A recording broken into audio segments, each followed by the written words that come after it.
Hello everyone, welcome to my channel Conceptual Genetics and Breeding.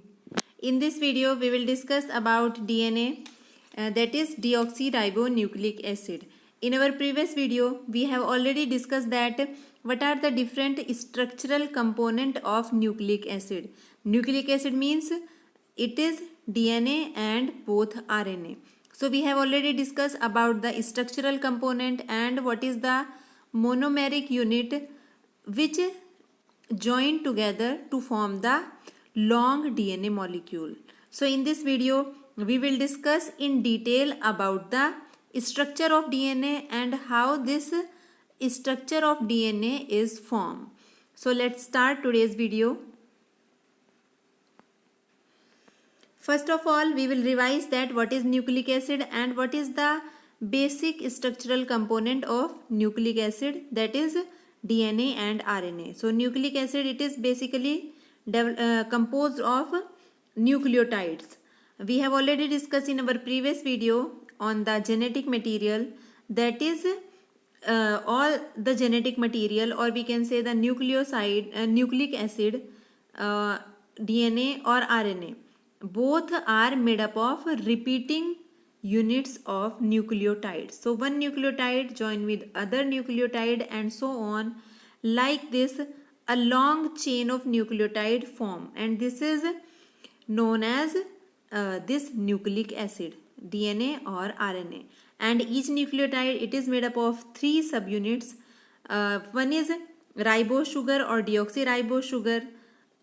Another is phosphate group, and third one is nitrogenous bases. Nitrogenous bases, we have discussed that in case of both DNA and RNA, there are 4 type of nitrogenous bases are found. One is in case of DNA and in case of RNA also. Okay, in DNA there are adenine, guanine, thymine and cytosine. In case of RNA there are adenine, guanine, cytosine, and in place of thymine, uracil is present. Okay, so these 4 nitrogenous bases, they are divided into 2 parts, purine and pyrimidines. Okay, based on the structure. In case of purine, there are 2 adenine and guanine, and both are having 2 ring structure. Okay, but in case of pyrimidine, this thymine, cytosine and uracil, they are having only single ring structure. So based on the cyclic structure which is present, all the nitrogenous bases we have divided into purines and pyrimidines. Okay, so let's start discussing about the structure of DNA. So in case of DNA, we have said that the DNA, deoxyribonucleic acid, it is made up of long chain of nucleotides. So nucleotide, it is the singular unit, or we can say the monomeric unit of the DNA. Okay, and in case of DNA, because we have already said that 4 type of nitrogenous bases are found.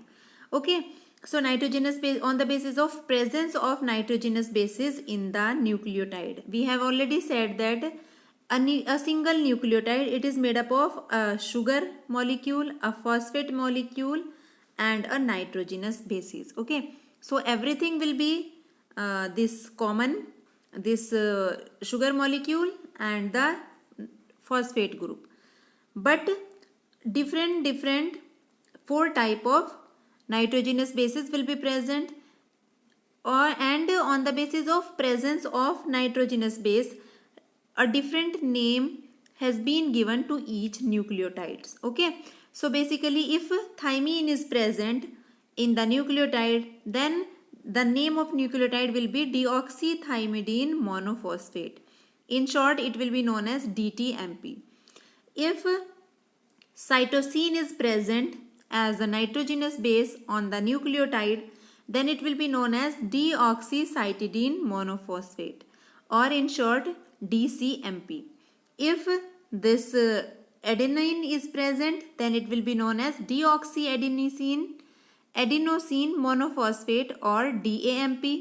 And if guanine is present as a nitrogenous base, then it will be known as deoxyguanosine monophosphate, DGMP. And deoxy means, we have already discussed in our previous video that the pentose sugar, that is basically ribose sugar, but from the O2, this carbon 2 position, one oxygen group is missing. Okay, one oxygen molecule is missing, that's why it is known as deoxy. Okay, so based on the sugar molecule, it is deoxyguanosine monophosphate. So this is the nomenclature for each of the nucleotide which is present in the DNA. Okay, so now what is DNA? DNA is basically deoxyribo nucleic acid. It is a genetic material which is present in most of the cells, whether it is prokaryote or it is a eukaryotic cell. Okay, basically DNA, deoxyribonucleic acid, it is a double-stranded molecule.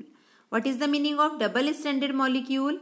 That is, in this structure of DNA, there are two opposite strands are found. Okay, it is basically a helical structure. Helical structure means the two strands, they coiled around each other. Okay, so it is a double-stranded molecule, and this double-stranded structure of DNA, it was first given by two scientists, Watson and Crick. So Watson and Crick, they proposed that DNA exists as a right-handed double helix in which the two polynucleotide chains, they are coiled about one another in a spiral. Okay, so in this image you can see that it is the basic structure of DNA, that is deoxyribonucleic acid, and two polynucleotide chains are present. Okay, so basically one nucleotide join with other nucleotide and join with other nucleotide, like that, and it together makes a complete chain. And likewise a second chain is there, and both are coiled around each other in a spiral form. That's why, and the chains, they are known as polynucleotide chains, because poly means many nucleotides are there in a single chain. That's why it is known as polynucleotide chains. Okay, and the orientation of most of the DNA is right-handed, means this helical structure, the helix is in the we can say the coiling of this helix, it is in the right-handed direction. Okay, so that's why it is known as right-handed double helix. Watson and Crick together with Wilkins, these three scientists, they shared the Nobel Prize in Physiology or Medicine in 1962 for their work on the double helical structure of the DNA. Okay, so these are some basic point about the DNA structure. So how these two nucleotides, the adjacent two nucleotides, they join together? Basically they join together with the help of phosphodiester bonding. Okay, so the bonding between two nucleotide, it is known as phosphodiester bonding. So this phosphodiester bonding, it results into the joining of two nearby nucleotides. So if you will see in this image, you will see that it is a first nucleotide here, and it is a second nucleotide. They both come together, and one hydrogen, this water molecule will be relieved. Okay, OH from this phosphate group of this second nucleotide, and hydrogen from the carbon 3 position of the first nucleotide. Okay, the sugar molecule of the first nucleotide. The water molecule will be released, and after that a covalent bond will be formed between this phosphate group and the oxygen molecule on the carbon 3rd of the first nucleotide, the sugar of the first nucleotide. So this bonding is known as phosphodiester bonding, and due to this phosphodiester bonding, one nucleotide, it join together with another nucleotide, and likewise this will join together with another nucleotide, and like that a complete chain of nucleotide, or we can say polynucleotide chain, will be formed. Okay, So each of the two nucleotide chain, because you all know that we have already said that DNA, it is a double helical structure. So two polynucleotide chain, they in the double helix, because it is a double helical structure, helix is there, coiling is there of these two polynucleotide chain. So they consist of a sequence of nucleotide linked together by phosphodiester bond. Okay, so this is very important, this phosphodiester bonding, in order to make the this we can say this polynucleotide chain, or we can say the strand of DNA. This is one strand and this is second strand. So if you will see the first strand, for example, its direction will be 5 dash to 3 dash, and the second because we can say, we have said that it is a double helical structure, one strand is having 5 dash to 3 dash direction. Direction will always be 5 dash to 3 dash and 3 dash to 5 dash. Okay, so how the name was given 5 dash to 3 dash? Because here you can see that this 5 dash means this carbon number 5, the phosphate group, it is free here. Okay, so that's why the name was given 5 dash. Okay, if you will see that here, because this oxygen molecule, it is free here, and if you will see the 3 dash and here, you will see that here oxygen molecule on the carbon number 3rd is free. That's why it is 3 dash, and because here 5 dash is given because this is free, so it is 5 dash to 3 dash, and the opposite strand will be 3 dash to 5 dash. So we will see in the next. So Watson and Crick, they proposed that DNA exists as a right-handed double helix in which the two polynucleotide chains are coiled about one another in a spiral. So we have already said that these are the two DNA strands which have coiled around each other as a spiral form. Okay, so that's why it is given the name double helical structure. And if you will see this double helical structure in the in this open form, you will see that this is one chain. Okay, this blue color showing in blue color, if you will see that it is the alternate molecule of phosphate, sugar, phosphate, sugar, phosphate, sugar. Sometimes it is also known as sugar phosphate backbone. Okay, it is known as sugar phosphate backbone. So it is made up of this phosphate molecule and sugar molecule. Likewise, we have already said that one molecule will be 5 dash to 3 dash based on the this free end. Okay, and the other will be 3 dash to 5 dash. Orientation will be always will be opposite. Okay, you can see that it is having this direction and this one is having this direction. Opposite direction will be there, and this is having 3 dash and above and 5 dash and below. So Watson, Crick and Wilkins, they shared Nobel Prize. We have already discussed about this Nobel Prize, that these three scientists, they got in, this Nobel Prize in 1962 basically for their work on the double helical model of this DNA structure. So each of the two polynucleotide chains in a double helix, they consist of a sequence of nucleotides linked together by phosphodiester bond. We have already said that these two, this is first nucleotide and this is second nucleotide, it is joined together with the help of phosphodiester bond. Okay, the two polynucleotides, these strands, they held together in their helical configuration by hydrogen bonding between bases in the opposite strand. So we all know that in a nucleotide, single nucleotide, a base is there, nitrogenous base is there. Suppose here thymine is there.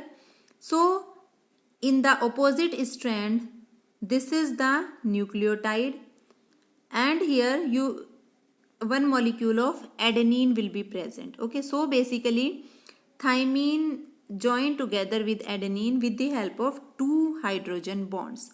Okay, so basically how these two strands they join together with the help of hydrogen bonding between these nitrogenous bases which are present in the nucleotide of the opposite strands. Okay, so base pairing, it will be specific.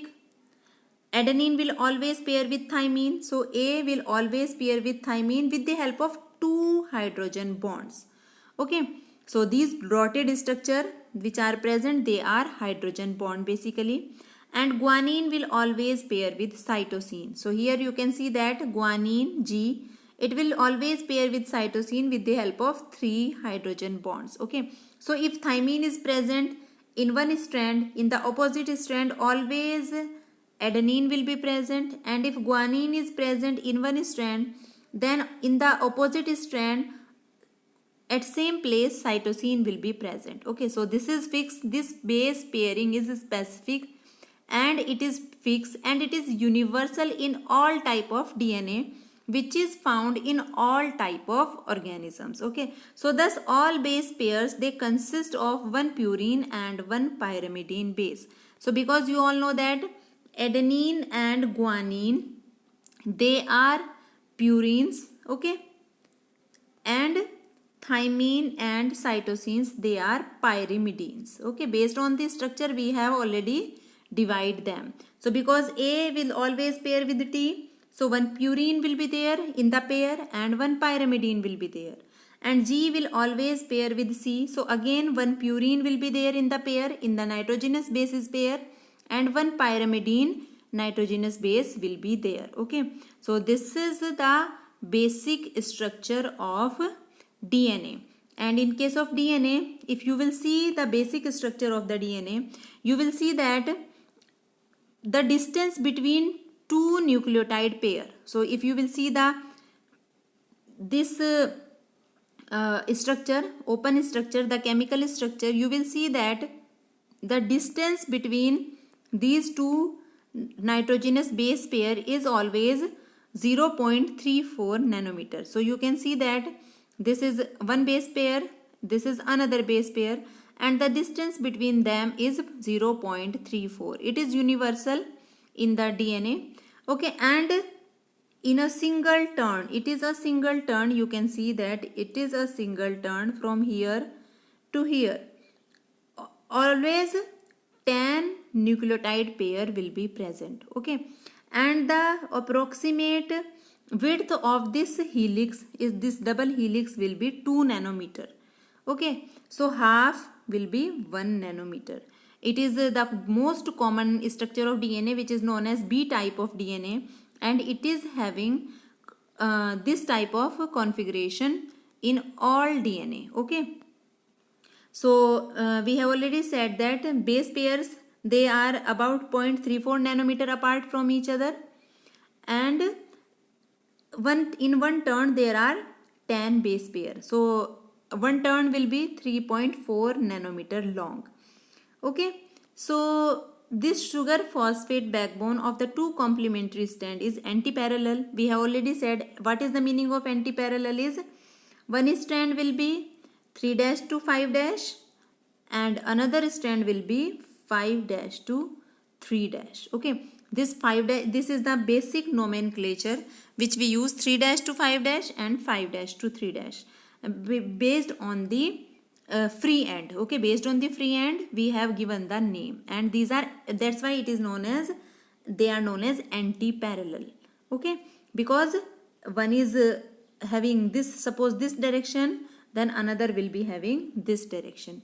Okay, so the phosphodiester bond in one strand go from 3 carbon of one nucleotide to 5 carbon of the adjacent nucleotide, while those in the complementary strand go from a 5 carbon to 3 carbon. Okay, this is, we have already discussed in our previous slide here, that one strand is 5' to 3' because here 5' end is free, and here the OH group of 3 carbon, third carbon is free. 5' means this phosphate group, it is present on the carbon number 5 of sugar molecule. It is free, that's why 5' is given, and it is given 3 dash because now the oxygen molecule on the third carbon of this sugar molecule is free. Likewise, it is 3 dash because here OH group of third carbon is free and here this and is free. Okay, so this is the basic nomenclature of DNA structure. So this is all about double helical structure of DNA. I hope this structure is clear to all of you now, and if you want to get the basic knowledge about genetic material and the structural component of both genetic material DNA and RNA, you can go and check our previous video on the genetic material. So thank you so much.